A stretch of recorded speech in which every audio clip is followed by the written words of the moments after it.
বিচি সিদ্ধ করে রেখেছি, দেখো সিদ্ধ করে পেস্ট করেছি। কাঁঠাল বিচিটা সিদ্ধ করেছি, পেস্ট করেছি। কাঁঠাল বিচি বড়া কাঁঠাল বিচি সিদ্ধ খেয়েছি, ডাল খেয়েছি, কিন্তু আজকে একটা অন্যরকম বিচি কোপ্তাটা আমি তিল বাটা দিয়ে বানাবো, নিরামিষ বানাবো।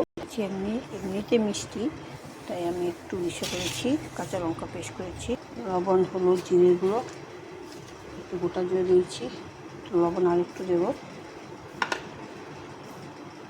বেসনটা বেশি দেবেন না, কেন টাইট হয়ে এইভাবে বানাবেন। এটাকে শেপটা এত নরম হয়েছে, বেশি বেসনটা টাইট হয়ে যাবে, তাই বানাতেও পারছিলাম না।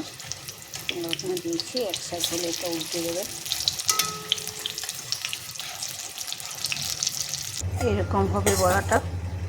এটা আছে, বেশি বানাইনি, সবাই ঘুরতে গেছে, তাই আমি, ভাই,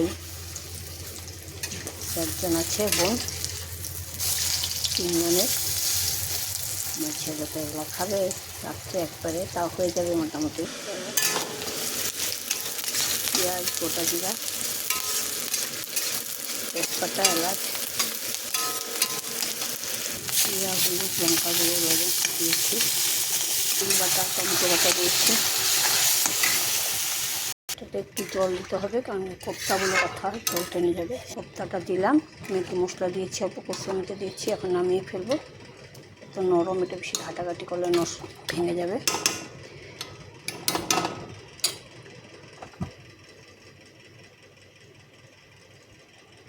কাঁঠাল বিচির কোপ্তা হয়ে গেছে, এটা জলটা টেনে যাবে, ঝোলটা।